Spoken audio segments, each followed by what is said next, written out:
for real this time. Okay. Welcome to Vitals and Virtues, Maddie. Thank you for having me. Well, thanks for coming up. How was your flight in? It was excellent. Only an hour and 45 minutes out of New Orleans to Richmond. Nice. Yep, it was really pretty. Yeah. Did you sleep at all?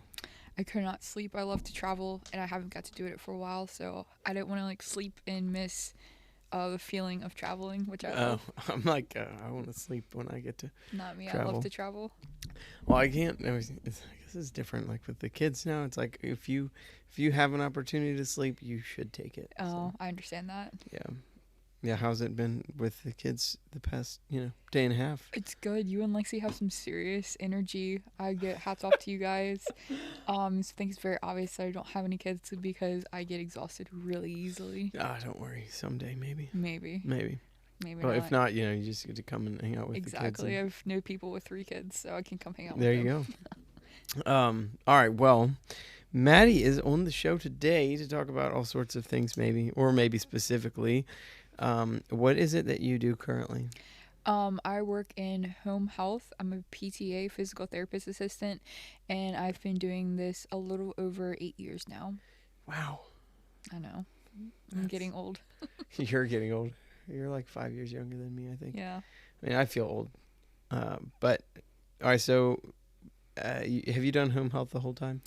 I did home health for 4 years in Virginia, and then I moved to Southeast Louisiana, and I worked in orthopedics for probably like a year and a half, and loved working in the office, loved orthopedics, but my people are home health. So I came back to home health, and I was working strictly in home health for a while. Then we had a bunch of Medicare changes.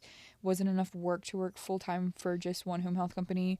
So I was PRNing in SNFs, nursing homes, and hospitals. Now I'm back full-time with one home health company and PRN basically part-time with another. So I work for 2. Nice. So a lot of people that listen here are more like nursing or physicians and whatever other random jobs people might have. But how long is the pipeline to become a PTA? PTA is an associate's in applied science. So technically it's a 2-year degree, but most people, I believe, take like 3 to 4 years because of your prereqs. You can do all your additional classes when you're in the program, but you're not going to get accepted in a program unless you have all your classes completed. Pretty much. It's a very competitive program, like most medical programs. Where'd you go to school? Tidewater Community College in Virginia Beach. Nice. How was that? It was good. Virginia Beach is definitely not my place, but I think you either love it or hate it, and I hated it. What was it about Virginia Beach that you were like, no, this is not for me? I think it's just, I was first off extremely young, and I used to have a lot of anxiety as a young person. The traffic is bad. It's very high paced, party kind of scene, I feel like. So for just where I was at that point in my life, it just added to my stress. It just wasn't the best mix for me at that point. Mm-hmm. I get that. So you did that over the course of So that was 2 years I lived in Virginia Beach. For the year and a half, I believe, before that, I went to Rappahannock Community College, which is in Warsaw, Virginia. Nice. Shout out to Warsaw. That's where I did my associate's degree for nursing. Awesome. It was the best ever. Yeah, it's a nice college. Yeah. I mean, I couldn't really speak to who knows, maybe a 4-year degree would have been better, but I guess for PTA folks, you don't really get to see the is there an actual 4-year program at a traditional college experience where you would end up doing a PTA deal? Or no, it's not like BSN in nursing. Mm-hmm. So a lot of people will have a 4-year in kinesiology, and then they'll say PT wasn't for them if they got into the program, or they're just kind of tired of being in school and they'll go for 2-year PTA. Pretty easy. Pull that mic just a wee bit closer. How's this? Talk some more. Hello? More. Just a steady stream of talking. Hello. This is Maddie again. Right. So I can make sure that we want to hear your voice, Maddie. My nasally voice. Yeah, it's better than my voice. Such a delightful voice to hear. Yeah, like for me, try to record and edit stuff, and like I have to listen to my voice, and it's atrocious. I don't have less like my voice unless I'm like sending Mitchell a voice memo that I'm just like, I don't remember saying that, but it's crazy. Yeah. I better not do voice memos. I should probably stop leaving messages on people's machines. You never know what comes out of my mouth. Yeah. So how did you enjoy, like, I guess where you were was like stressful, and I would assume PTA school is about as stressful as RN school. Yeah. Is because if I'm assuming it's similar, like if you were to fail a class, it's kind of like recycle you back to, like, I mean, not that you would know because you didn't fail any of your classes, but nobody in my program like failed out. There were a couple people who like withdrew, but I don't really know if they would like accept you back the following year if you failed out. Like, I don't know, Virginia Beach, mine was like top ranking in Virginia for the program. I think there's only like 2 PTA programs, 2 or 3 in Virginia. So yeah, I don't really know if they failed you, if you failed, if you even could come back, or how that worked. It was just not heard of at my program. Gotcha. I mean, even if it was 8 years ago or 9 years ago. Yeah, so it was. If you remember. If it happened, it might be blurred in with something else. Yeah. So what type of work? So you listed a bunch of different jobs that you've had as a PTA. Yes. What areas can you go into with that degree? Aside from, okay, so you listed home health. You can work in the hospital. Right. You can do like ortho. Right. I would assume some kind of sports med type Yes. route as well, working with physical therapists. Right. Rehab facilities, I assume. There's a lot of possibilities with it. You can even like go work in a jail if you'd like. There's somebody who came like, try to hire us for that, which would be okay, but I have enough inappropriate people elsewhere. I don't really want to work around stuff like that. Schools, orthopedics, neuro, aquatics, like really kind of like any type of specialty you want, your own practice. Yeah. That sounds kind of fun. Yeah, but you gotta be in a bathing suit all the time. Oh, you just didn't feel like unless you had the body for this? Yeah, no. Unless you have a killer body, I don't think I would. Nah, not cut out for that. This is why this is just a radio, like an audio podcast. Yeah, I don't need to see. I don't want, people don't need to see this. I mean, it's not every day that well, actually, most of my guests class it up in this basement. Oh. So I appreciate you being here. We could have done video. I'm in a cheetah tennis court. Well, I mean, I probably would have gotten more views. Anywho, I got some more questions. Okay. How is work? Work is work. I don't really like how the medical field is changing really too much. What do you mean by how the medical field is changing? I think like the big Medicare change, like around the time of COVID. Mm-hmm. I think like medicine in the United States, from my personal experience, is like so hyper focused on business and money and not on patient care that I don't know, like I just sometimes feel like we're just over documenting and all this kind of stuff, and I don't know, it's just more worried about getting reimbursed than like actual patient care, and sometimes I think it like takes away from it. So yeah, I don't think that that is unique to the PTA world. Not at all either. I've talked to a lot of people about this specifically here lately, and it is like, I think that's where a lot of burnout comes in, and why people are like, yeah, I'm done with this, because it's not about patient care, it's about patient satisfaction. But patient satisfaction is not the same as good patient care. And as a PTA, like in the physical therapy world, like I feel like you basically have to make your patients like really not like you, because I mean, think about it. I mean, and you can speak to this, but when I did physical therapy for my leg at one point, is it Grastening? What is this? It's like a modality where you're scraping muscle essentially with a like blade. Hulk and grafts. I forget the name for it. Yeah, it's more of an outpatient thing, but I know exactly what you're talking about. Yeah, so like it's almost like super deep tissue massage with metal instruments. Yeah, it's really unpleasant. Yeah. It's probably like super good for you, but imagine like foam rolling, except way more intense. I With think. steel. Yeah, with steel. It's not foam. But so like the patient satisfaction being such a driving force behind reimbursement in the physical therapy world, where you really have to put in. You're not going to get out. What is the phrase? Put crap in, get crap out. Mm-hmm.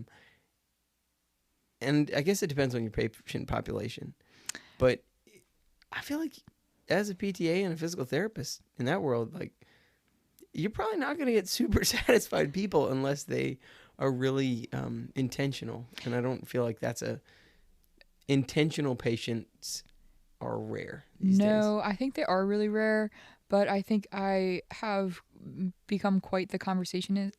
I can literally have a conversation with like anybody about anything, and so people will cancel a lot, but then they get to like me and my personality. So I think if you have good bedside manner, that's gonna pretty much take you everywhere you need to be. Yeah. And I get requested a lot even as a PTA. Oh, snap. But I think that's just because I talk a lot and I tell a lot of jokes. Oh yeah. All right. What's your best joke? Well, this was my joke for July. When June was over, I said, "Oh man, June's over," and they look at me and I say, "Julian."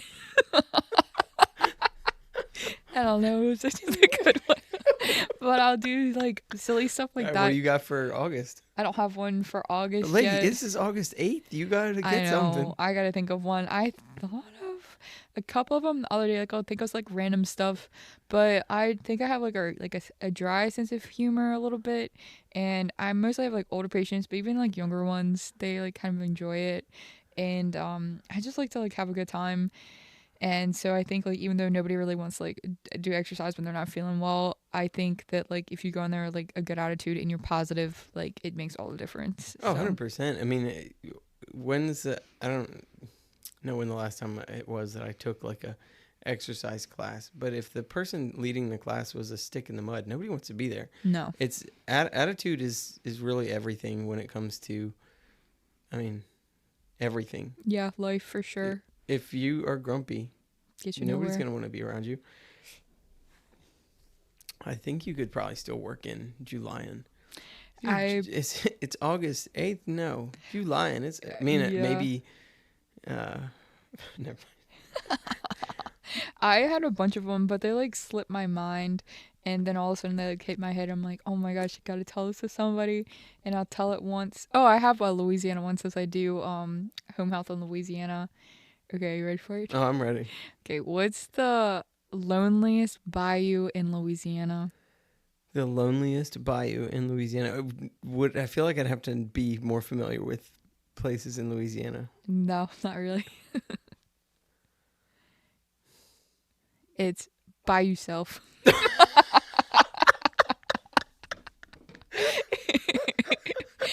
Yeah, so I have a bunch of like little jokes like that, and I have like other little funny ones, but I wouldn't take it as like because I laughed it was funny. I'm like they're good jokes to me. These are top notch. But that doesn't mean they're actually funny. That kind of stuff, like even if like you're like hate everything about exercise and you're not an exercise person, just like stupid stuff like that, it kind of mean like unserious but same time serious. I told a patient the other day, it's like, well, do you know what type of bees make milk? I don't know. Boobies. Shout out to Mary. I think her last name's McCarthy now, but she told that joke. That's a good and then one. I just have told it. It's like just close, like on the border of being inappropriate, but not. I feel like somebody could. I'm sure somebody's. I have a lot of ones that I'm like, I cannot say this at work. Not because they're at work. What you got? Because not because they're inappropriate, but it's just like I don't know. Like there's this one like saying that's just like it's like somebody like say something it's like obviously like, is the Pope Catholic, and they say like is a frog's butt waterproof? But I'm like I could never say. I could never say that at work, even though it's like funny to me. No, especially in Louisiana. Like y'all eat frogs down there, right? Yeah, like, people be all about it. Is frogs butt waterproof? And be like, yes. So it's funny, but I would never say it at work. So I do keep mine like pretty like PG all the way. Like nothing inappropriate at all. Yeah. Yeah, there's some the inappropriate ones definitely stick pretty well, but would definitely agree that having a good personality and a decent sense of humor is super helpful when you're dealing with just like patients. Like it's just kind of like maybe in your world it's not necessarily like their worst day ever, but it's still probably a crappy day. Like if you just had surgery on something and you need rehab, it's uncomfortable. Yeah, and I think a lot of people just don't like trust people in the medical field because they No. feel like people just don't care, which like honestly I don't blame them. Well, because you're spent most people. I don't know how it is for the home health world, but most of the time people are looking at a computer screen, not at them. Exactly, which I look at my tablet a lot because I'm kind of like forced to with my documentation in the house. Mm-hmm. But they'll tell me a lot of things where like I didn't even tell my doctor this, and I'm like, oh my gosh. Or they'll tell me something crazy, and I'm like, wait, did you tell your doctor this? And I'm like, no, I'm just telling you because you make me feel so comfortable. And I'm like, oh, we gotta call your doctor right now. Oh no. So like stuff like that. But I think they say not your worst day ever, but they do have like a lot of things that like they're just too nervous to tell their doctor or their nurse. So a lot of times it boils down to me, which it kind of is like, oh my gosh, like all this documentation I have to do now, and like now I have to fix this all this extra time that takes me to do it. But at the same time, like I'm happy to do it because like I really truly want to help people. And What's the craziest thing a patient's ever told you? oh my gosh, crazy! I don't even know like what type of crazy do you want? What type of crazy? What was you the want? first thought when I asked the question? What was the first thing that like jumped to your mind? Like, oh gosh, that time. Oh, well, the most recent time somebody was like had a boil or whatever, and they were really afraid of going to the doctors. They hadn't been for like, I'm talking like years and years and years. And they almost heated up a knife and like stabbed the boil themselves to drain it. I mean, that sounds like something I'd do. Yeah, no. They were in the hospital for a long time with it. But yeah, it's like that was probably the first thing that popped in my head because I was like, wait, like, what did your doctor say when you told him that? Like, when you finally went to the hospital? He's like, I never told him. I never told anybody. And I was like, They never told anybody that he had the boil or that he was about to like shank himself to that he was about to like try and like fix it himself. I mean, like I said, I'd probably do that. Oh, I don't know. I remember like one time Dad had like a boil on his back and Lexi put the heating pad on it and she like cut it open for him. So I don't really think it's an uncommon thing, but I'm like not advocating for that at all. Like I would never do anything like that. You like pass out at the sight I of would the blood, pass out. so. Yes, most definitely. But to me, that was just crazy. Like people's like general like I know people have white coat syndrome because I do, but like I think your brother does. I think Luke does yeah, too. Luke like, does too. But just like the overall like fear and just like anxiety going around the hospital, like I don't know, guys, because like they know I'm not gonna come at them with a needle or anything like that. They kind of feel like comfortable telling physical you're therapy. not like about to. They're like, I'm put a scared of catheter needles. in. I'm like, me too. Like, don't worry about it. Don't worry, I'm not coming at you with a come in needle. peace, Yeah. Well, so what's interesting about like healthcare as a profession, it used to be like nurses and doctors were some of the most trusted professions in the world. And I do think COVID kind of threw a wrench into that because of all of the shenanigans that went on. And whatever your opinion of COVID and vaccines and all that stuff is, I think we can all agree, like, that was not handled well. No. And if you disagree with that, you're the problem. No. Yeah. So it's super weird. How do you rebuild that trust? Especially, and I think the trickle down was there was a lot of trust in healthcare providing as like nurses, doctors, aides, like all of the healthcare workers who actually work the front line. And then there was pharmaceutical companies that were like, here, use this stuff. It's going to help. And then, if you had stock in those companies, it skyrocketed and you made, boatloads of cash off of remdesivir and whatever else that we used. A lot of things that essentially weren't proven to be effective at all. And in fact, like basically useless. So you have that, and then you have the medical professionals that were prescribing and administering these medications, and then come to find out, like, oh, it didn't really do any good. Right. So how do you rebuild that? And not that in most, there's a very wide variety of personalities and mindsets within healthcare. Absolutely. I mean, I know plenty of people who listen to this are like, Leo, shut up. Those medications work. Sure, maybe. I don't know. I really don't know. But it's hard to deny anecdotal evidence when you see so much of it. Mm-hmm. And so anyhow, like rebuilding the bridge of trust between the patients and providers. I mean, I think having that good personality and telling silly jokes, Yeah. like that's got to be it. It's got to be very personal.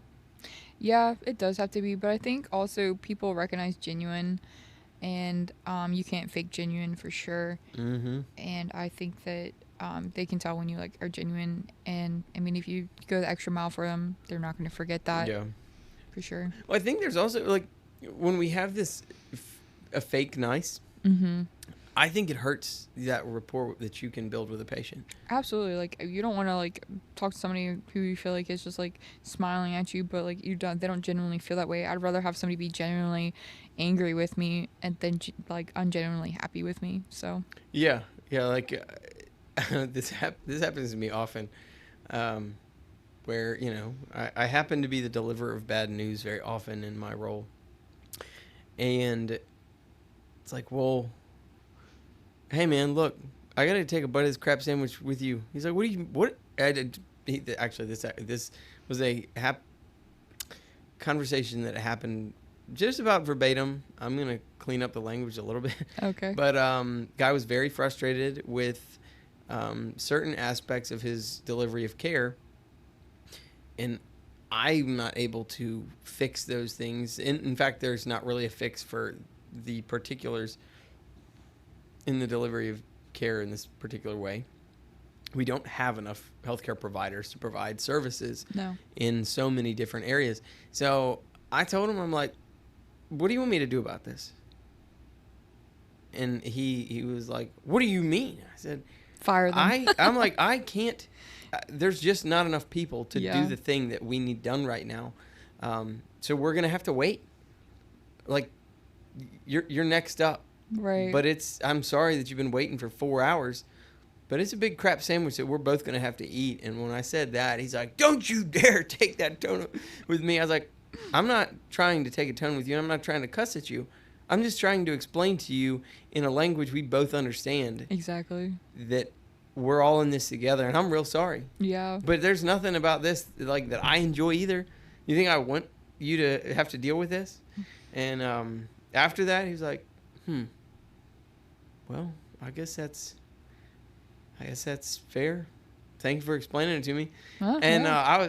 I got a shout out to Billy Gosnell. He's one of the plane ops guys, and he had told me once in a conversation that he had with somebody is you have to speak to people in language they understand, which at times you kind of have to be a little bit gruff with people.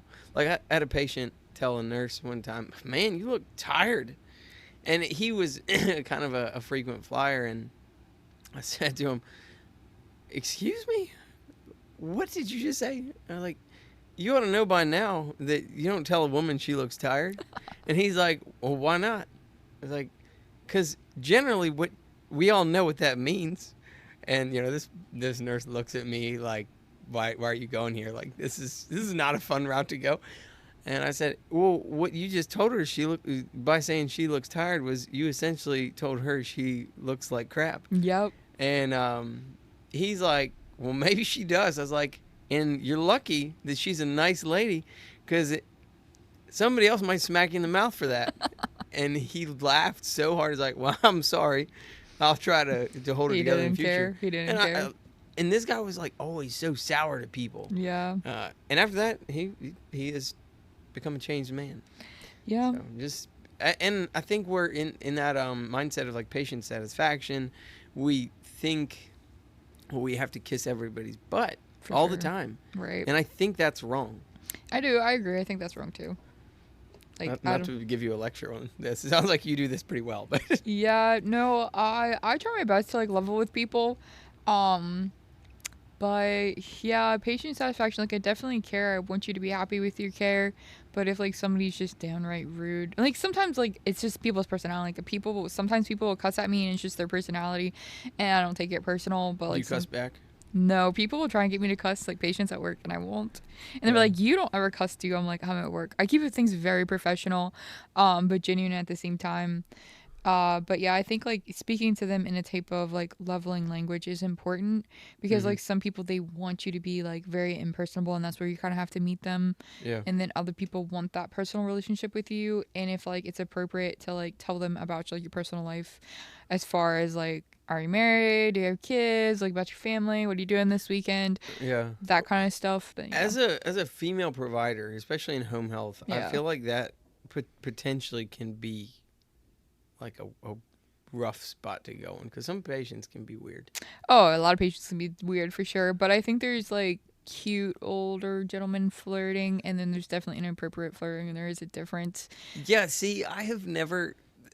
The nurses tell me this all the time. They're like, "Oh, he was such a cute old man. Yeah. I'd take that patient home with me." I'm like, "This is. I don't know if this is a me problem or if this is like just a female provider versus male provider thing." I've never had a patient that I'm like, oh, they're just so sweet. I would take them home with me. I'm like, oh, she's a sweet old lady. Or that's a sweet old fella. Oh, some people I would definitely be like, I'll build an extra room in my house. Come live with me. I love you. No, not me. I've taken care of plenty of like great people. It is some shift that I noticed too that has happened in the past few years, whether it was COVID or not. Seems like maybe. Just patients are a bit more grumpy. I don't know. I also live in like southern Louisiana where like everybody's like extremely happy. So I think that yes, in other parts of the world, I guess, but I think that I've been like super privileged and kind of like sheltered from that since It's I that moved white to privilege. Louisiana. Yeah, that's southern Louisiana privilege. That like people are like not as grumpy, but I think it's just like the whole like attitude of like people as a whole down there. Yeah. So if it is a shift, luckily I'm not partaking in that because I live in a really genuinely like happy area. Well, what about like, do you have patients that feel like entitled to you kissing their butt? Very rarely in Louisiana. In Virginia, yes. In Louisiana, I like could not talk more highly of my patients. They're all like very nice, and even if like they like want like a really complicated time or anything like that, like they're so nice about it. Like I can't tell them no. Dang. Like I'll tell them like I can't do it this week, or like we'll try another day, and like I'll give you the best time I have, and you can say yes or no. But I also like I don't know. I think it's like how I go about it too. Like it's nothing's really that big of a deal or whatever. And unless they're like it needs to be a big deal, I guess. But if I feel like if I don't really make things a big deal, that might be a big deal. They kind of don't make it a big deal, and we all just go about it like a super chill way. I like that though because, especially me dealing with trying to like apply that to a lot of things is essentially like, is this a big deal? Yeah, sometimes it is though. And you Sometimes, but leave that behind closed doors. but like, I think in healthcare very often we're like, we want to be in control or we want to be in charge of a situation or something's like, actually no, this is Right. I'm like this happened to me the other day. I had to draw blood cultures on a patient, and I'm like, I had to draw. You have to draw like 2 sets, Mm-hmm. and I'm like, look, you can say no. I don't have to do this. You do have some autonomy on this. And he's like, well, I think I should do it. I was like, it's kind of like the standard of care here. Like, we should probably do it. Right. But the fact that like I don't have to be like you have to do this, Exactly. and like that's a soft example. Like there are some times where patients try to fight you. It's like, well, do I actually have to engage in this? No, I can walk away. Or be like, hey, look, seems like now's not a good time for you. I'll come back in a little bit. Right. But having this much more, I think it's the prudent approach is this necessary to do right now, or can I give the patient some autonomy on this? I think I like it. Is this a big deal? I think good approach to take too. But like my famous words I tell people is like, well, you're the star of the show. Nice. I say that all the time because they are the star of the show. There is no show without them. It's And true. I will be like, look, like for like a lot of knee patients, obviously you just had your whole joint taken out and replaced. They don't want to move their knee. And I'll be like, okay, you're a star of the show. Like, I know it hurts. But let me tell you what's going to happen, like, if you don't bend your knee kind of thing. And they'll go into, like, it's not going to heal right. You're going to do all this. It could possibly get, like, frozen and you're not going to be able to walk correctly. You're going to be in continuous pain afterwards. Like, you might have to get put to sleep again and have them, like, manipulate, that kind of stuff. So, like, I'm going to give this to you, and it's up to you if you do them or not. Because but just know if you don't do them, like, this is what's going to happen. Well, that's like that relational aspect of you and the patient and actually having a conversation. Yeah, and education I think is key. Because if I don't know things like with the medical field, like if I go to a doctor or whatever, like I want to be educated because like I'm not just gonna like take a pill without like knowing what I'm taking it for, or like what else can I do with my diet and stuff to like help whatever I'm going for. So I think like education is key, and when you educate them and let them know like they're in charge, you're here to educate them. I'm telling them like I'm the lighthouse, you're the ship. Like, I'll guide you in, but you have to come towards the lighthouse if you want to like go how you're supposed to. So yeah. I mean, especially the idea. I don't know what a frozen knee is, but I assume it's when essentially you get a knee replacement and you don't do your physical therapy appropriately, and then you end up with like a joint that doesn't function the way it's supposed to. Yeah, which a lot of people like they don't want to stretch, but like also it's like their worst fear because like chances are like they know somebody else who had a knee replacement. Like, oh yeah, my cousin, they didn't do their exercises and their knee stuck bent. And I'm like, man. all right, man, you don't want that, so you gotta exercise, you gotta stretch. Yeah. What's like the biggest challenge doing in like the PTA world? In home health? Yeah. I would say, I don't know, like documentation. I would say in home health for anybody, it's a lot. For me, it'd be like being a PTA. I have to do like the least amount of documentation, pretty much of like all disciplines.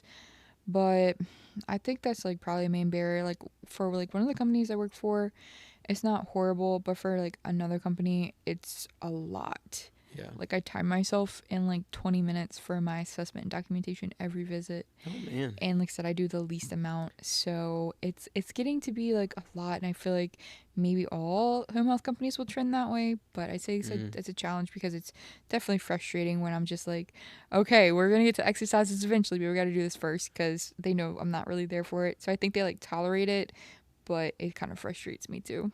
Yeah. Well, that's the thing. Like, if we're trying, because most people go into whatever the branch of healthcare is, they go to help patients, and then you end up like, oh, I have to. It's like almost like the rug got yanked out from underneath you and like replaced with a keyboard and a computer. And you're like, what the heck? Yeah, and I think it's just like sometimes repetitive. Like I understand you need good documentation. I understand and I agree with it. But like if I put something one place, I put it at least 3 places I know. So it gets to be extremely repetitive, which is frustrating for me. Like if somebody falls, like the amount of like documentation, not even when I'm present, like that we have to like notify the doctor and then document it so many times, which I understand the significance and importance, but it does get to be extremely repetitive sometimes. Well, it also seems more like a trying to avoid some kind of legal action against the provider, and you're like. And I get it, but sometimes I'm like, man, until we have some kind of reform in healthcare, like on the legal end of things, where like, and I understand not every provider is truly doing their best and ensuring like a safe environment and Absolutely, all this stuff. But man, for all of those folks that aren't trying their darndest to do the right thing, it makes it a lot more obnoxious for all the people. You just muted yourself. There you go. Sorry. But for all the people who are just trying to like take care of patients and do the right thing, well, now we can't do all of the good nursing care or PTA care because, well, for the patient that I am essentially allotted 30 minutes for, I only have 20. I have 20 minutes of charting for. And like, that stinks. Yeah, but then they like increase your visit times pretty much, and it just, I don't know. Like I said, it's very time consuming for like, I don't know. Like I said, it just gets kind of frustrating in that area. Mm-hmm. But I've always been one to be like very fearful of like, I'm gonna document because if something comes back, which like there's no reason anything should, but like something comes back, they ain't getting me. So Well, like, and yeah, I'm like the very legal CYA, conscious. like Yeah, you've got to cover your butt because yeah, you know people can be very nice to your face, but they might say like, oh, well, that person was actually terrible, or they might just straight up lie and say you didn't do something. yeah. Which in like Virginia, there's a few times where they were like complain to like a PT or somebody else at the office, like not just me but anybody, like so and so like did this and like there's something that never happened, like completely out of pocket. Like, you definitely want to be covered. So it is important, but like you said, like I don't know, the repetitive of it is really what bothers me. Like I will document very thoroughly. My documentation is great, but like to do it one time I think is good. If it saves, like why am I doing this over and over again? Yeah, Pretty much. yeah, I agree with that. I remember days when you would chart by exception, and in the ER, that's kind of how you do it. So if somebody comes in for knee pain, okay, well we don't need to really assess anything else unless they tell us. So Really? you just That's focus on the interesting. chief complaint, which in the case of knee pain, all right, well, what happened? Um, you will ask, like, is anything else bothering you today or something? But no, okay, patient, your review of systems essentially is negative, except for their chief complaint, which I think is kind of fine. It's weird that now we're in a world where it's like, well, they came in for knee pain, but you didn't assess this random other thing that knee pain can be associated with a heart attack, and it was proven in this one obscure case from 1948 that you should have known. It's like, man, he just fell and scraped his knee and he needed some bacitracin and a Band-Aid. Yeah. And you want me to like do this crazy mess. So I don't know. The documentation piece, me being a supervisor now, like I don't have to document nearly as much as I used to. Mm-hmm.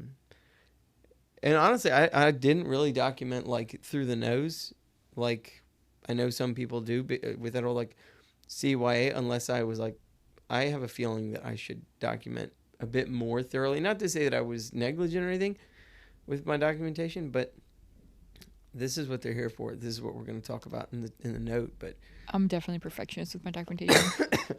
The only time I ever was when I got to use Epic, the Epic charting system, because it was easy to chart very thoroughly. Like I said, I don't mind. I'm going to be like hit all the points and be extremely thorough and extremely perfectionist.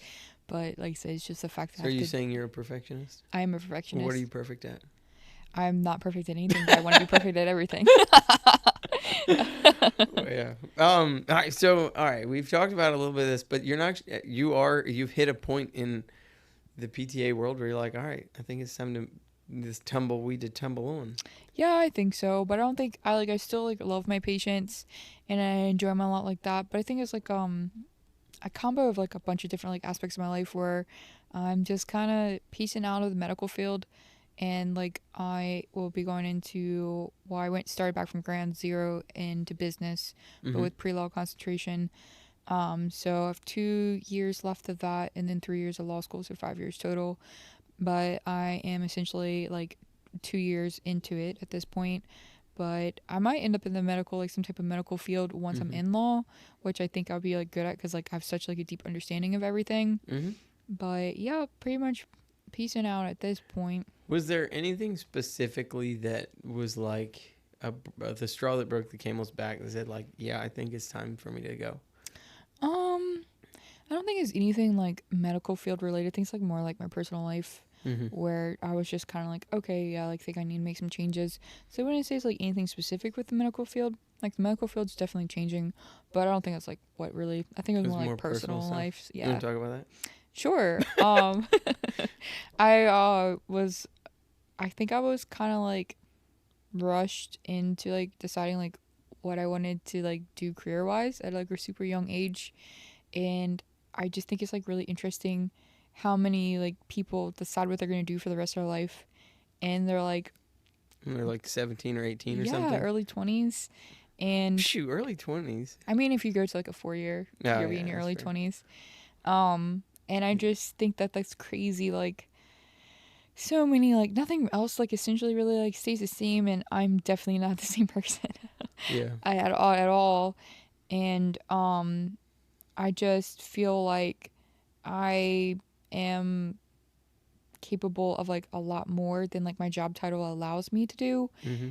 And I think that if I'm capable of so much more, and like I'm not married, I don't have kids, 28 now, like if I'm gonna Hey, any of you single fellas out there looking? no, it's just like if I'm gonna be a career person, then like let me maybe like head in a different direction where I can be a career person, because there's nothing wrong with being a PTA at all. But like if this is like what like pretty much my life's work, like I don't know, I just want to be a little bit more impactful and helpful towards people. And I think law is gonna really like take me there where I can make more of a difference, which I'm definitely making a difference as a PTA, but it is a physical therapist assistant. There's only like so much I can do with that title. Mm-hmm. So I'm ready to do something else. Yeah, that's it.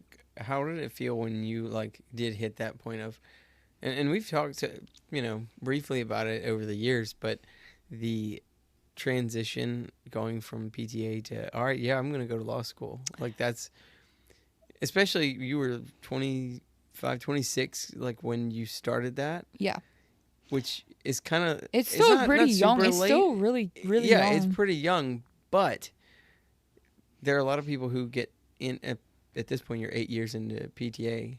Right. Most people, I posted something a while ago. It was kind of a joke, but like things have been set in motion that can't be undone, and a lot of Right. people have that mindset of, I went to school for this Mm-hmm. when I was 20, and I graduated, and here I am. And I know a lot of nurses who feel trapped. Even physicians, they feel trapped in a profession that like the medical field has changed a little bit. There's different. Everything seems a little bit different. Like, what was the feelings that you had as you like struck out and were like, let's start over? Well, I've had like some like really good advice from people where it's just like sometimes you have to make multiple big changes in your life to be happy. And I'm somebody who is definitely not afraid to change. Like I do some pretty crazy things. Like when I said like, oh, I'm gonna move, halfway across the country. Nobody believed me, and then I did, and I don't regret it at all. I understand like some people are definitely stuck in their career. Like they have families to support. It's a lot Mm-hmm. more complicated. So like I am fortunate that like I am able to like not have other people depending on me at this point where I can do stuff like that. But I don't know. I think it's just like a lot of people are kind of stuck in a certain mindset, and when you realize that most people have a certain mindset, and like that you don't have to have that mindset, that like you can literally do whatever you want. Everybody has one race to run essentially, and like how do I want to run mine?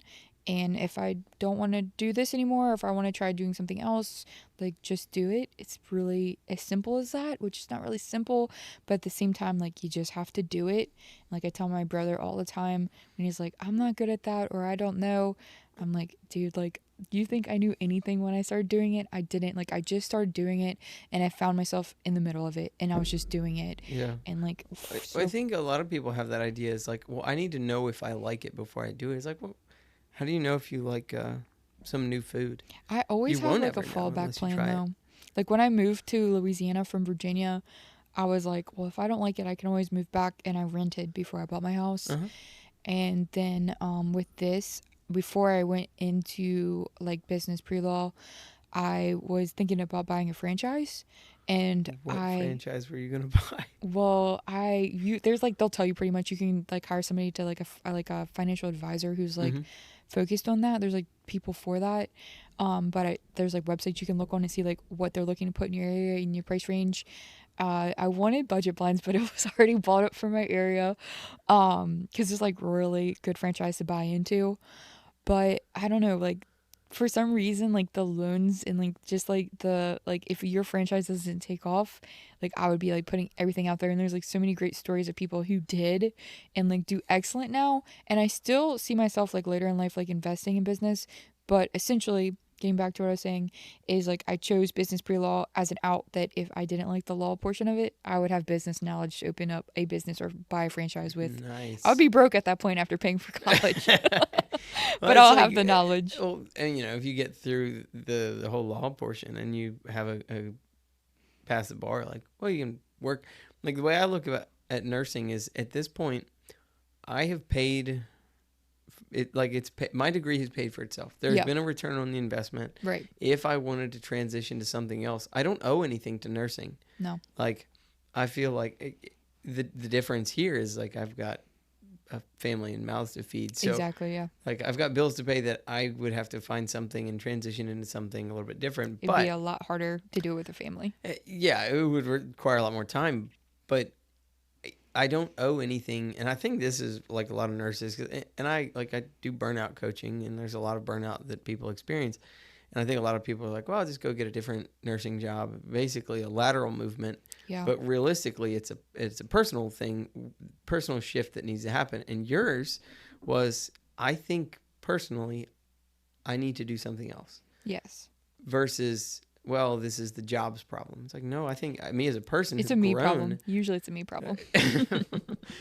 That'll be the title of the episode. It's a me problem with Maddie.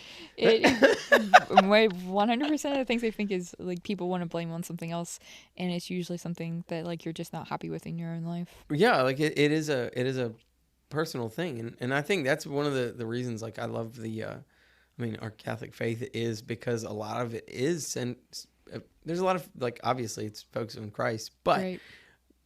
there's a lot of like examination of conscience, like Absolutely. and self-awareness that you need to have and develop. And it's not like something that happens overnight. Like this is a daily practice that you need to to work on. And if you've been able to say like it's not the profession, like it's me. I need to do something different. I think if you hit that point, like go for it.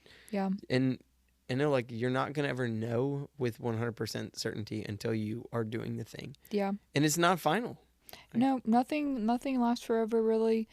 And except death, I guess. Yeah, death is like all you have to do is live and die essentially, which is sounds like super morbid. Don't forget about taxes. And pay your taxes, and well, you don't really have to if you want to go to jail.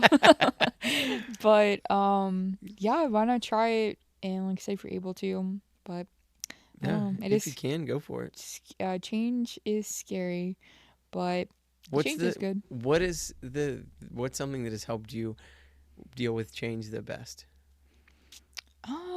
I don't know. Like I said, I am a extremely motivated, extremely driven person, and I can vouch for that. Yes. I've known you for a while. Yes, and like I said, I am a perfectionist. Doesn't mean I'm perfect in things. It means I want to be perfect in everything, and I call myself like pleasantly annoying because I'm so persistent with stuff. But I think it's just you got one of those titles, right? Yeah. Finding like you're pleasant. Like yeah, thank you. Like some like my weaknesses and like turning them into your strengths, because like if you like really work with yourself and kind of like I said, like just realizing like all my flaws and all my strengths and using those to the best of my abilities, I think has been like really helpful with change for myself, because like I said, you can really kind of just work with yourself and achieve great things just being like I said, like really self-aware and just go for it. How do you like increase self-awareness? For me, increasing self-awareness, I was like went to like a lot of like counseling for it and reading a lot of books and stuff like that, but I really do want to be the best version of myself, and I really do want to change for the better. So I think like if you really want to, it's possible, but do I think most people want to? No, but I think for me it's just I just really want to be self-aware, and I'm like come to a realization about a lot of things, but I like what am I not realizing now? Because like when I realize something, I'm like, oh my gosh, how didn't I see that for like the last like however many years? Yeah. So I just want to know like everything that I'm not realizing, but like you say, like with age is wisdom, and I just can't wait to be older in a way, because then I feel like I'll just keep knowing so much more and just becoming a better person overall. Yeah. Well, I think was there any books that you had read that were like, oh, this was super helpful? So I haven't read a lot of books since I've been going back to school, unless it's like a textbook. But when I was reading like they call them self-help. I hate that name.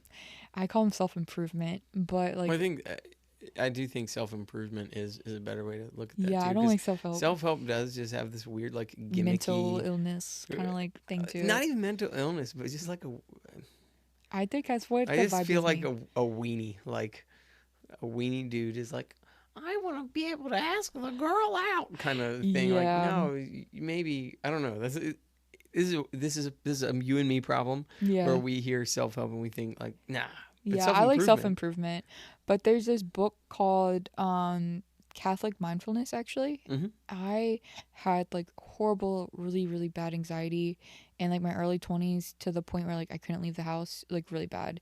Um and I was just looking like for like some type of like meditation, like some type of help because anybody with like really bad anxiety or like panic attacks, like I wouldn't wish that on anybody. It's so horrible. But it was a really good book, and anybody who's having like bad anxiety or panic attacks, I always recommend it to them. So that was probably like my favorite book. I actually don't even have a copy on my bookshelf now because like I'm always giving it out. I couldn't really even tell you specifically what it's about at this point because I read it so long ago. I read it a few times, but it's a great like self-improvement book for anybody who's like really struggling. And like I said, I don't have anxiety now. Obviously, I live by myself. Like I don't know why I'm saying this, but by myself, I'm well over 1,000 miles from like everybody I know, and like I'm fine. So I think it's like definitely a book that I read that really helped me a lot, and like I said, I was able to help myself, able to improve myself, and like make that change and be the best version of myself I can be. And it was a really helpful book for sure. I'll put that Catholic mindfulness as in a link in the description for Okay. anybody that wants to get that, because I do think that is really helpful. Um, I, I, there's what I always love is because I know a lot of folks kind of go into like these new agey kind of the Eastern, like Buddhist or Like whatever religion, meditation, yeah. and it's like, oh, they're all into meditation and mindfulness and all this stuff. And it's like, well, actually, if you want to know the truth, the Catholic Church has been doing this for 2,000 years, Exactly. and it's super helpful to have resources like the book Catholic Mindfulness. I Hmm. have not read it, but I'm gonna have to add it to my list because dealing with anxiety, I don't know if you feel this, but I generally don't feel super anxious very often. Right. But every now and then, I'm like, I kind of would like to poop my pants and vomit right now, Yeah. and like leave whatever this event or this particular situation. I would like to leave it right now. Yeah, well, I like Bell's palsy and a lot of stuff. So mine was like I was like breaking my body down. It Ah, was pretty bad, and like I would be like ripping muscles and stuff, ew. and I thought you were gonna say like ripping farts, but that too. different No. direction. That too, Yeah, though.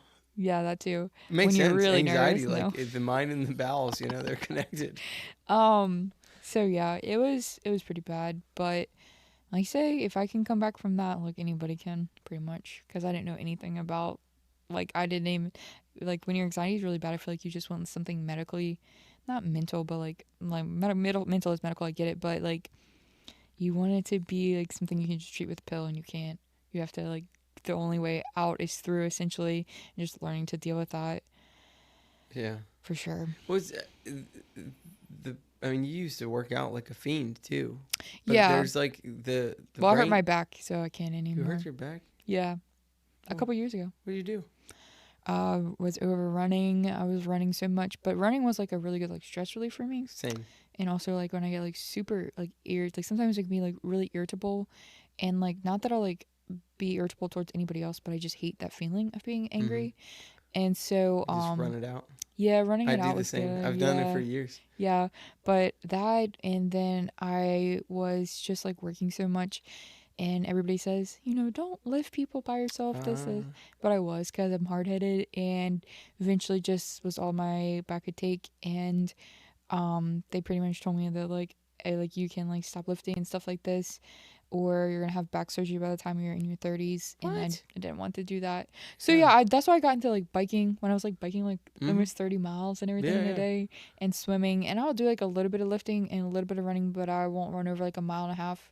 And Mm-hmm. I've put on weight, which is like difficult, but at the same time, like I've learned to eat like healthier, and it's just a learning process, just life. Yeah. I don't feel like negative about it. It just is what it is. Yeah. When I was working out like that, you can't maintain that anyway. You can't look like you that have forever. the amount of food you have to eat and Yeah. and be very. You can maintain it, but it's like it consumes you. Yeah, but I don't think I was like happy because I was like, when I finally got my abs, I was like, oh my gosh, look at my abs, and then I was just like, I couldn't eat Chipotle. It's like, oh, well, Yeah. I mean, it's like there's certain things that you have to sacrifice to maintain certain things, and then at some point, as you get older, you just realize like, I don't actually want that anymore. Yeah, I mean, believe me, I love being in shape, and I'll never be somebody that like lets myself like get out of control. But like I say, I enjoyed it when I can do it, and there's no sense in me being like depressed over it forever. I mean, it does make me frustrated, that How I does can't your back? run. How does your back feel now? Actually, it was bothering me, and I was going to see like actually somebody in physical therapy who specialized in back, just because like I was trying to fix it myself and I couldn't, and she was like, some things you just can't fix yourself, Yeah, because you really can't, and you need someone else to help you. And that's some good advice for literally everything. yeah, and so I was seeing her for a while. It got really expensive, and then there's really like nothing else they could do for me. Is it like a bulge disc? Is it? No, it's my SI, and then they said it was like it's starting to like affect my like L5, L4, because it's been like going on for so long. But pretty much it's like my SI on my right, like that's just like never in place. And so like it was giving me sciatica, and my leg would always be like hot, and it wouldn't like my back would be uncomfortable, but like the fact that my leg's just hot for no reason, Yeah. is like, ugh, what if this turns into pain? It's gonna be bad. Yeah. But I started having a lot of GI issues, weirdly enough, when I stopped like eating like super clean and everything. Mm-hmm. So I started doing like food mapping and like superfood supplements, and I started taking turmeric, Yeah. and it's like helped my back pain like Dude, like you're it's the weird. second person that has told me about Yes. turmeric being Yeah. super helpful in the past like 2 weeks. I really haven't been having that many problems, which like I don't want to speak it like into existence and it come Yeah. back, but it's for the last few weeks, like for the first time in like years, it's not like that constant ache, like not like extreme pain, but like the ache isn't there. Mm-hmm. So like turmeric for sure is good. Yeah, somebody was telling me, actually, Robbie Lewis, he's been on the show. He was telling me recently, because I have a lot of back pain, and I can. Is a certain pair of shoes that I wear, and I've got like custom orthotics because What like wide toe base flat shoes? No, those actually make my back feel better. Oh yeah, that's what I wear too. Mhm. Yeah, and because you got ultras, right? Yes, now I do, Yeah. but the only low support wide toe base Yeah. ones. Yeah. So I can't run in super low support because I've like fallen arches. Yeah. So I end up with medial tibial stress syndrome. Yeah, little bunion and on shin this foot. splints. Yeah. So like, it's just like, well, okay, I can either not run, and not have back pain and not have calf pain, but also like I run from sadness. Like that's what it is. Emotional running is like my best friend too. Yeah. So like biking has been good for that too. Like I don't get the back pain. So, but turmeric, I was telling Robbie, I'm like, man, my back is like, I got to get this sorted out. But some things you can't fix. I haven't accepted this. Yeah. Like I will not go gently into that good night kind of thing. Like I need to at least exhaust whatever resources I have available before I say, yeah, I'm not going to do, 10-mile runs and 15-mile runs running anymore. is like super hard on your body, though. It really is. Yeah, and I think it's like some people genetically just have the I wish I bone was. structure I would that run allows marathons. for it. Yeah. But I don't. Like I don't either. I Sadly. get hurt. It's not fun. But I really admire people who do, Mm-hmm. and I'm just like, oh, I wish I could be you. And I always like feel like, just because it's not in the cards for me, like I just admire people who like can do stuff like that. I think it's great. Well, it's apples and oranges too, because like running might be the thing, like an Achilles heel for you and I, but there are other avenues. Like you might become like a super biker at some point. You know? I've been bike since I went back to school. I don't have time, but yeah, I that was is true. It is hard. swimming is hard. I tried swimming. Dude, You can't listen to music when you swim though. So controlled drowning. That's what that is. But yeah. What else you got? I don't know. Like I said, I don't really have too much to say about anything. You didn't have too much to say. We just hit like an hour. Well, you were asking me questions. I can answer questions. You can answer questions. You just don't want to. Got any more? Have any jokes popped up? No. It is getting later. We probably should wrap this up soon. But I would have a lot of jokes, but like I said, they'll just randomly hit my head. yeah. So my one patient, he likes to tell jokes, and I'll be like, I got a joke for you, or I'll Mhm. read one and I'll like write it down on my phone and be like, next time I see him, I'm gonna have to tell him Are they this. written on your phone? No, I delete them after I tell him. Oh my gosh, man. Well, this whole episode has been a failure. I just was hoping to get better jokes for my own repertoire. You got but 2 jokes out of me. I did. I'll have to remember them. They're good jokes you can tell to anybody of any You age lying. What are you and doing? any social setting.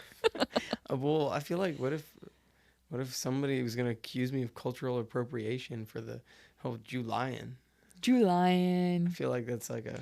Well, at first when you say it, like they're like, look at you, and you're like, it's July, I and feel they're like I need a super oh, thick black mustache to say that. you Julian. Yeah.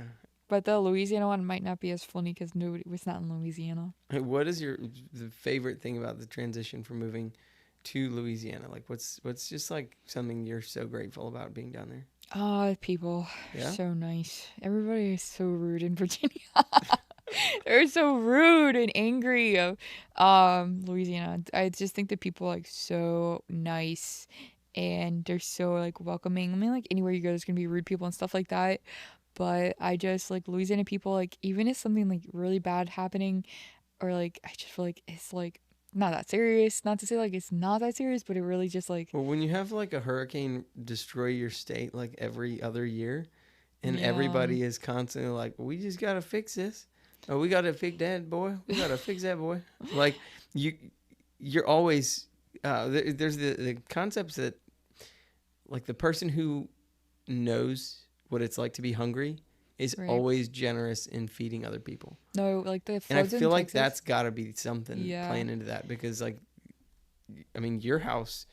Yeah, I was homeless for 3 months. Yeah, like it's, But somebody took me in. well, that's the thing. Like, you have there Yeah. are people that are like, hey, like, come It's on, crazy we'll get though. through Like this. I don't even qualify because I really wasn't, because my apartment got flooded in, and then I didn't have nowhere to live, and then these people took me in for 3 months, and then I moved into my house when I was about to close on it when the hurricane hit. But like the flood in Texas, like whenever there's like a natural disaster, Mm-hmm. like I'm so like stressed for them and like feel so bad. Like it's just like super emotional because like if you've been through like something that's just like so horrible like that, when you see it happen, like usually it's like, oh, it's horrible, but to, like to actually feel like, oh my gosh, I feel for these people, and like try and like donate money at church and stuff like that when they raise it for them, Mm-hmm. or send supplies, like you just want to help them because like people helped you and you like Yeah. want to help other people too. Yeah, attitude of gratitude. What's your favorite new food down in Louisiana? If you say I some love crap like Chipotle, I'm gonna smack you. no, Chipotle's my favorite, but I love a chantilly cake. That's my favorite. What is it? Chantilly cake? What It's is it? like a type of like a really fluffy like angel food, but like I don't know even how to describe it. Like it has like a couple layers of cake, but they're like fluffy and light, and like fresh berries, Ooh, nice icing. I feel like I've had this before. I don't know if I Or got it for something you guys when you similar. came down to see me that one time. I feel like I've had some kind of variant of it. Charlotte might have. Oh, Mom made it. Mom makes it. Yeah, your mom makes it. Yeah, And yeah. I told her it was like my favorite cake. Yeah. I know your mom is going to listen to this, so shout out Emily, please make me this cake Shout out next my time. mom. That's right. Like that is that's probably my favorite cake. It's Yeah, so it's good. good. It's good. I haven't tried to make that myself. Mom looked it up on the Rouse's website. This is Mhm. the grocery store down there. Yeah. Which are actually from Thibodeau, where I live. All right, shout out to And- Thibodeau. Yeah. And Dude, I fell down a rabbit hole of like MMA fighting in the past couple Oh my months, and gosh. Dustin Poirier he's down there, and a lot of people come from Thibodeau in that area. yeah, I want to say he's from Lafayette though. Oh, okay. He might be Thibodeau, but he's within like he's either somewhere around either where you live or my sister Charlotte lives. But Oh yeah, probably Charlotte then. well, yeah, and he does like super great stuff for like charities. Great people, yeah. Yeah, man. Louisiana's full of some great folks. Really good people. Really Father interesting Mark people. Beard, that dude was Oh, the yeah. jam. Mitchell's Love that going to see him for church Going to the Yes. church that he this nice. weekend. He says he's gonna take the trip up there, which is good. Nice. Yeah, I mean he died like in 2023, but Did he really? yeah. Well, I guess he's not gonna go to church then. Well, he'll go to church at the parish. He was like, I'm gonna go see him. I didn't know he got passed I'm away. sure he's buried somewhere around there. I don't know. he's got an Mitchell was amazing like gonna go listen to his homily, so I guess like you'll figure that out when you can't find him. I feel like he knows this, but yeah. Why did he tell me that then? Who knows that guy? I obviously didn't know it. So Yeah, but he I love his homilies are amazing. I can't say I really listen to him. I like Father Josh. He's in Baton Rouge. I feel like I know. He has a podcast.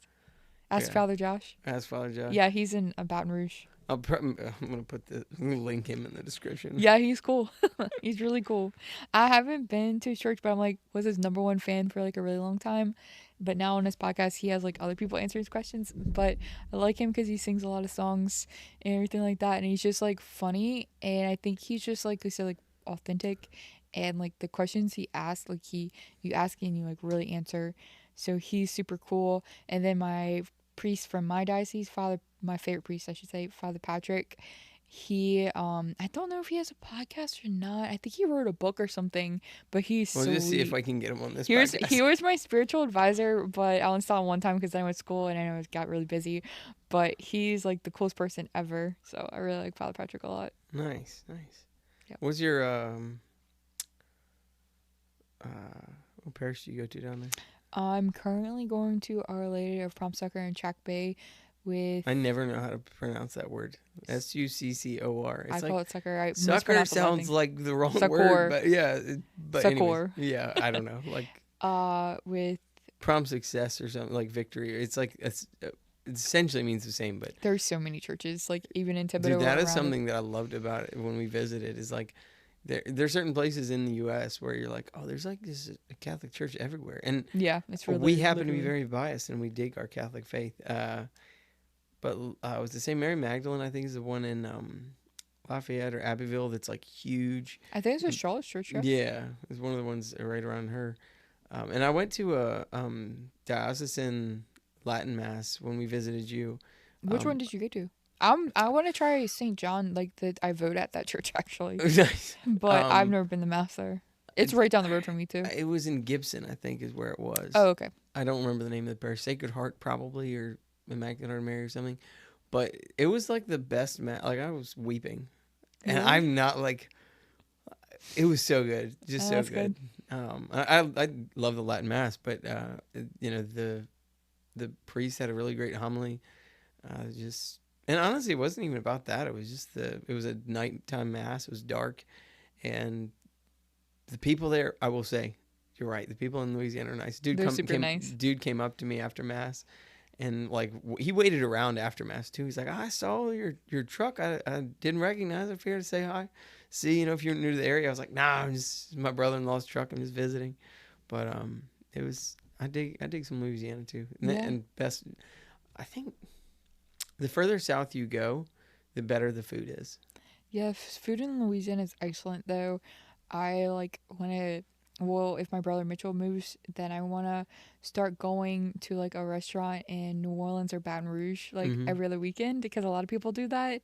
And I'm always finding like really cool spots. And when he picks me up from the airport on Sunday, I told him I'm going to find us a place. But I like to eat at fancy restaurants.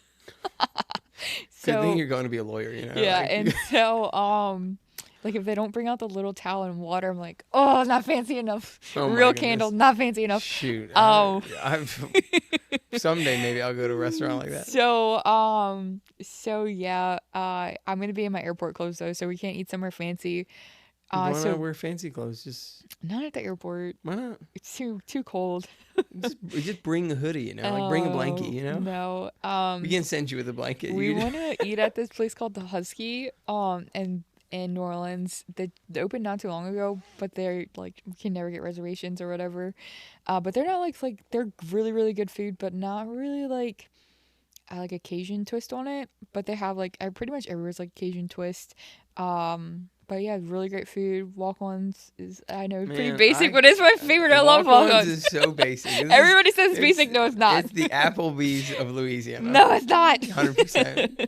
I love walk-ons. I'm so glad that you've changed because I think I said that to you once and you were ready to fight me. So I don't want to get beat up. No, I love fancy restaurants. Walk-ons isn't fancy, but I'll eat there. But they have pretty much just like the Applebee's of Louisiana because like it's like Cajun food but basic. Yeah, basic Cajun food that you don't need to spend a fortune on. So nope. it's got its merit. Don't get me wrong, but you can't get crawfish like on like rotisserie chicken anywhere else. They have like crawfish like that under the warmers on the crawfish season. Nice.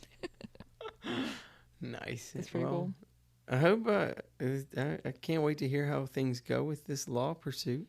I'm excited. And we'll have to check in on you in a couple. I don't know. Next time you come out, and we'll get a follow-up interview. I'll be here next year probably, but year after that, I invited you guys to my graduation party if y'all come. So. Well, I don't know if we'll all. That's be my able to first go. graduation. That's part 1 of two. Part 2. No, that's part 2 of part 3 of the 3-part series. Because we went to the one in Virginia Beach. Yeah, y'all did come to we did. my pending my graduation, but I know I have my graduation from business, and then I'll have my business graduation from law. So there's 2 more. 2027 So wait. and 2030. Business and law. So my So school, this would be my business. Part degree. 2 of part 3. So part 1, We went to. We've checked that off the list. part 2, business. Business and part 3 law. Part 3, JD. Okay. Well, we'll make something happen. Yeah, well, y'all invited to both parties. I'm glad. Like, if we didn't get invited, I don't know who would. Yeah, I've been inviting everybody. Like everybody. Like, come out to my graduation. It'd be a great It's time. in May 2027. All right. Yeah. Be in Thibodeau, May 2027. It's a party. All right, pal. Well, is there any final words you would like to share? Thank you for having me on my podcast. Well, thanks for coming to visit. Yeah, happy to be here. Yeah. All right. I said anything else you want to say, and then I immediately cut you off.